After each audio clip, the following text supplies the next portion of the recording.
ကန်တပြေကမင်းရှိတဲ့ပခုတ်ကူမျိုးစီပြန်တွေ့တိုင်းလေးရှင်တဲ့လွမ်းတွေ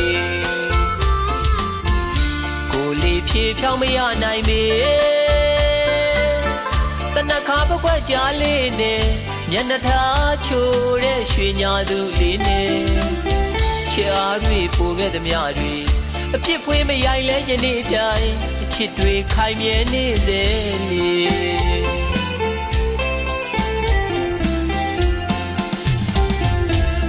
အေယာဝတီမြကန်တပြေကမင်းရှိတဲ့ပခုတ်ကူမျိုးစီပြန်တွေ့တိုင်းလေးရင်တဲ့အလွမ်းတွေကိုလေးဖြေဖြောင်းမရနိုင်မေတနခါပကွက်ကြားလေးနဲ့မျက်နှာထားချိုတဲ့ရွှေညာသူလေးနဲ့ချစ်အားတွေပိုခဲ့သမျှတွေအပြစ်ဖွေးမရိုင်လဲယနေ့တိုင်းအချစ်တွေခိုင်မြဲနေစေလေ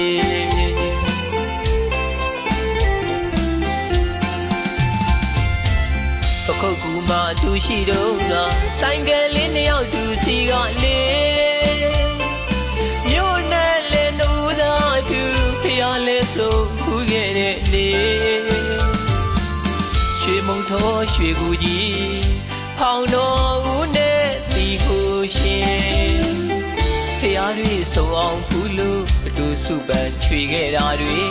ယနေ့တိုင်ရင်မမေ့နိုင်အတိတ်စီပြန်တွေကလွမ်းနေကိုတနေ့တော့ဆက်ဆက်ပြန်ခဲ့မလဲပခုတ်ကူမြို့ရဲ့အေယာဝတီတရားကြီးမှာတူနကူချီနူးချစ်မဝါပျော်မှုခဲ့တာတွေလည်းမမေ့နိုင်ပါဘူးလေပခုတ်ကူသူလေးမကြခင်တနေ့အရောက်ပြန်ခဲ့မယ်လေအပြစ်ဖွေးမရိုင်လဲယနေ့တိုင်အချစ်တွေခိုင်မြဲနေစေလေ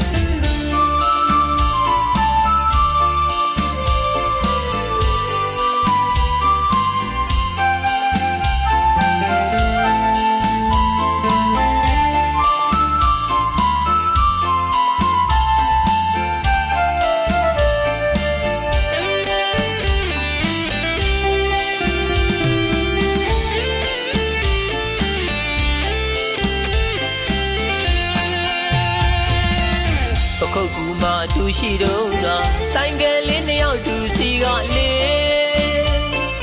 မြို့နဲ့လေနှူးသာတူဖျားလဲဆိုခူးခဲ့တဲ့လေရွှေမုံထောရွှေကူကြီးဖောင်တော်ဦးနဲ့တီကိုရှင်ဖျားတွေစုံအောင်ဖူးလို့အတူစုပန်ချွေခဲ့တာတွေယနေ့တိုင်ရင်မမေ့နိုင်အတိတ်စီပြန်တွေကလွမ်းနေကိုတနေ့တော့ဆက်ဆက်ပြန်ခဲ့မလဲပခုတ်ကူမြို့ရဲ့အေယာဝတီတရားကြီးမှာတူနကူချီနူးချစ်မဝါပျော်မှုခဲ့တာတွေလည်းမမေ့နိုင်ပါဘူးလေပခုတ်ကူသူလေးမကြခင်တနေ့အရောက်ပြန်ခဲ့မယ်လေအပြစ်ဖွေးမရိုင်လဲယနေ့တိုင်အချစ်တွေခိုင်မြဲနေစေလေ